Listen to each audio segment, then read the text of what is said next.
Okay, so there has been a lot of talk about a Xenoblade 2 DE recently, and all of it really started from an article which people found out from a community post or a tweet by Nintendo Everything, and they made an article saying what we could see out of a Xenoblade 2 Definitive Edition.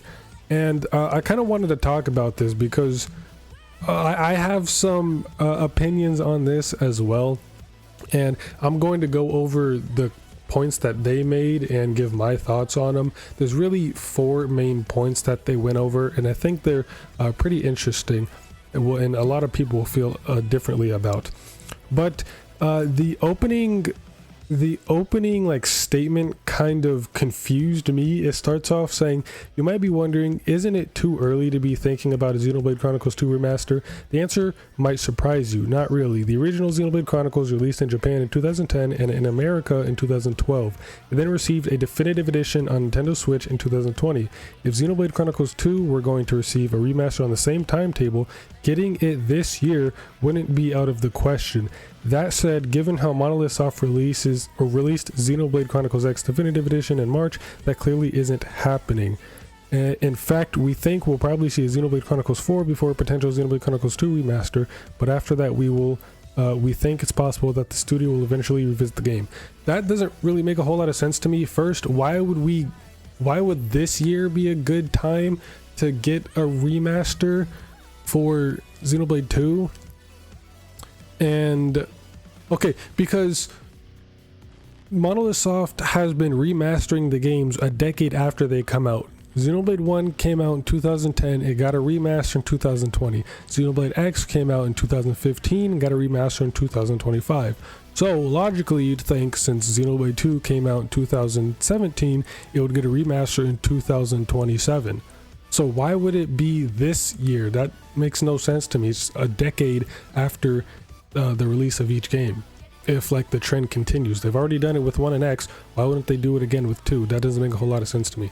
But going into their 4 main points, their first main point is about the gacha system. Now I very like briefly skimmed through this article to see the main points. I didn't really read to see what exactly they said in depth. I just kind of skimmed through and see like the main takeaway from each point.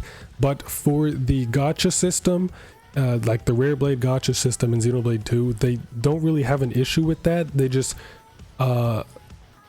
think that the resources are a bit sparse, like giving out more like guaranteed blades or giving out more legendary core crystals would be nice. Overall, I think the gacha system is fine. I think it's perfectly fine.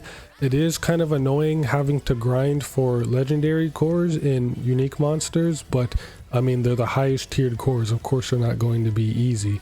And the one thing I see a lot of people complaining about when it comes to the gacha system is Cosmos's pull chance, which I think is actually fine. It is a 0.1% chance to actually pull Cosmos, and that can be very annoying. And there are some people who have been playing since launch, almost a fucking decade after, and still have yet to get Cosmos. So I understand why some people don't like it, and it can be very annoying, but if they change that in the remaster, it would kind of take away from what the point was in the first place. Cosmos is a very popular character, the face of Xenosaga, if not the face of Monolith Soft themselves. So making her extremely hard to get in Xenoblade 2 makes a lot of sense. Not only that, but she is one of the best blades in the entire game. On top of that being a light blade, the only light rare blade in the game. So all of those considered, she would be a very rare blade. I think the 0.1% chance is fine. Like for me, it only took a week of me grinding legendary cores and then all the way up to 99, using them, just farming for Cosmos. It's a lot easier once you already have the other rare blades, which is funny because I got Cosmos before I got Petroka. Petroka was my final blade. But anyway, I think the gacha system is fine, and I think the pity for it is also fine. Every 100 pulls, you will pull a rare blade, and each of the core crystals have their own pull value. So regular cores are 5 pulls. What was it?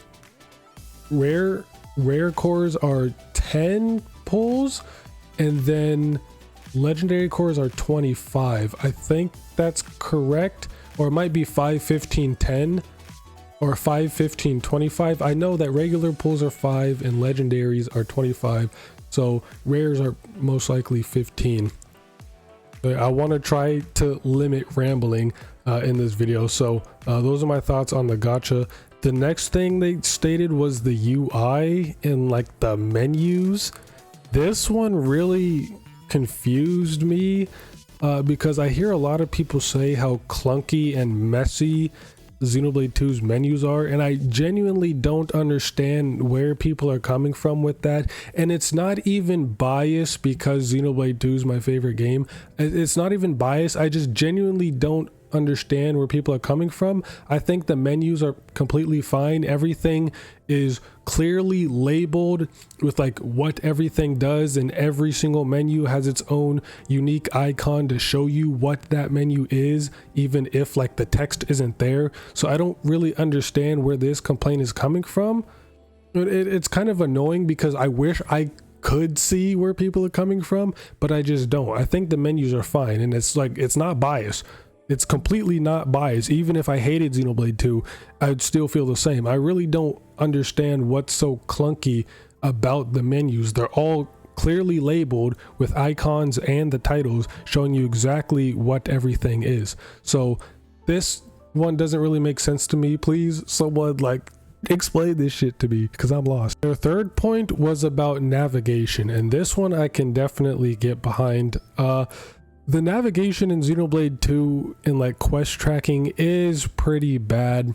All it is just the compass at the top of the screen with a static the diamond to show you how close you are, and then an up or down arrow to show if it's above or below you. That's all it really does. Every other game has a way to like track the quests. Like for quests like in Xenoblade 1 DE, it shows like the dotted path to where you need to go on the map. Same with 3 and XDE now, it actually gives you an actual marker like in the overworld for you to follow, a path for you to follow to the quest. Xenoblade 2, the map, it doesn't even give you like a quest line or marker path on the map. It's just the diamond up at the top of the screen and the map. So can be very hard to figure out where to go. Do you need to go above or do you need to go below? And you won't know until you're like already there at the quest area. So I can definitely agree that the quest marking and navigation needs to be overhauled. If they were to do it, they'd probably do it just like Xenoblade 3, where it gives you the path to follow to actually get there, and yeah, being able to track it or not in the quest tab at the bottom right.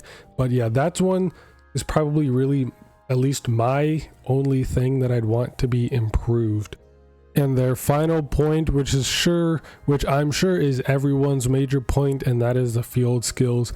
Field skills can be very annoying to deal with because sometimes the requirements are like really high, even for story quests.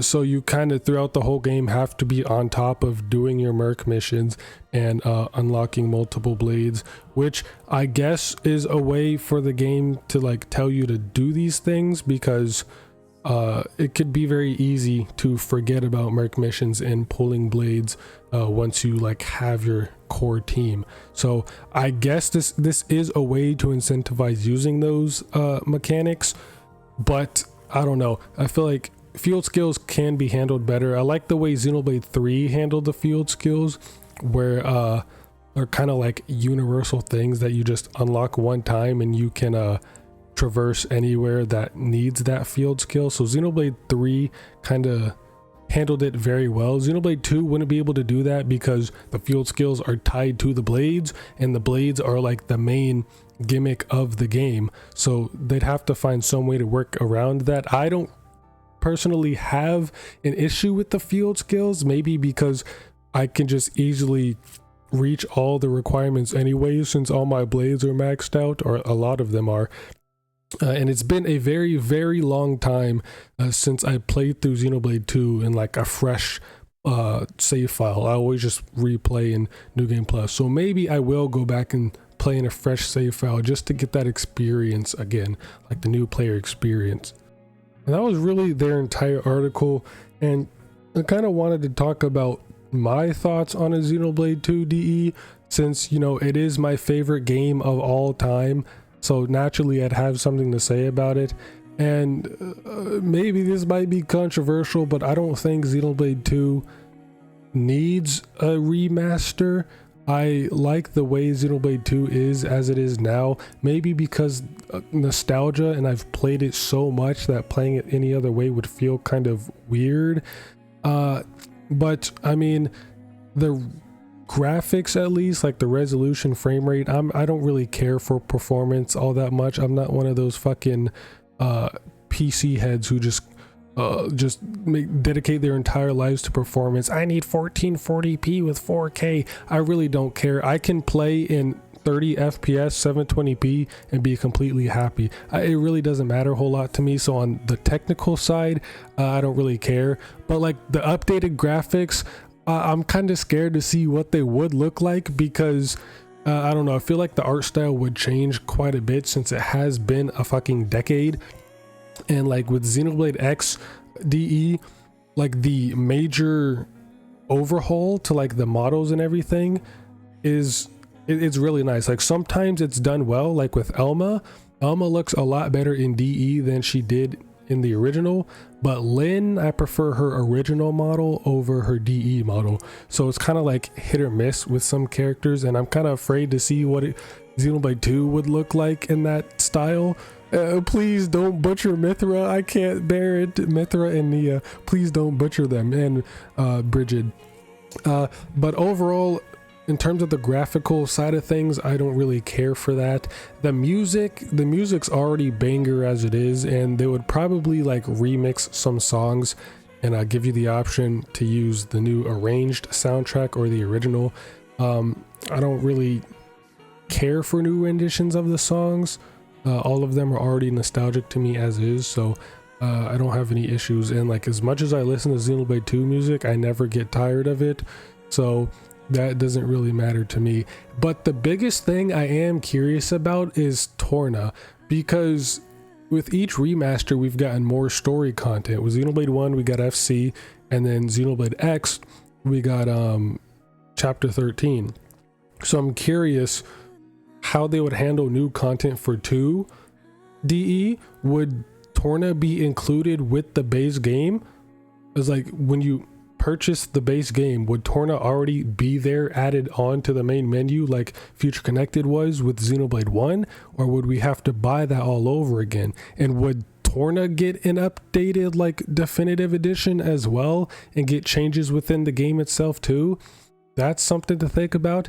And if they did add new story content separate from Torna, I was kind of thinking that they could focus on the events after Xenoblade 2 and kind of show us what happened between Xenoblade 2 and Xenoblade 3, like that point in time where the two worlds were reconjoining for Xenoblade 3, and just learn about that whole process of them joining back together. Because how the hell did Nia become queen? Like in the event before Xenoblade 3 happened, she was already queen when the two worlds were conjoining. When did she become queen, and what did she become queen of? Just all of Allrest? Queen of Gormott? Like, how did that whole thing happen? What happened to Rex and all the other people like Morag and Zeke and all of that? What happened to them? Do we get to see like Mithra's child and Glimmer grow up from like babies into the kids they are before the teenagers they are before the world recombined? Like, what happened between 2 and 3 in the new landmass at the end of Xenoblade 2? So having some like another side game to show all of that between the events of 2 and 3 would be very cool to see. Or I guess more accurately, we would see the events between Xenoblade 2 and Future Redeemed. That'd be a lot more fitting. So maybe we'll see like future Redeem Rex and Shulk in Xenoblade 2 DE. So like the very end of the new content, the worlds would reconjoin, and then like the start of future Redeem happens, or like the first city is being built. That would be pretty cool to see. But the ending of that new content would probably hint at the future of the series, hint at fucking Xenosaga again. But yeah, it would be pretty interesting to see how they handled new content and Torna if we did get a 2DE. And if we did get a 2DE, it would most likely come out in 2007 or 27 to coincide with like the 10th year anniversary, which is what they've been doing. So just wait until 2032, bro. Xenoblade 3 DE. All right. But yeah, I'm excited to see what we're getting next for the series. It could be really anything right now. I still think it's Xenosaga, but we'll just have to wait and see. We should be getting news about the next Xeno game next year, if not the year after that. So I'm banking on next year we'll definitely hear something about the new Xeno game, because we've been getting new Xenoblade games once every 2 years, and in the case of the gap between Xenoblade 2 and Xenoblade 3, it was like 5 years. But every 2 years we've pretty much consistently been getting Xenoblade stuff. So we could hear something next year, if not the year after. But yeah, that's about it. See you next mission, and play some goddamn Xenoblade.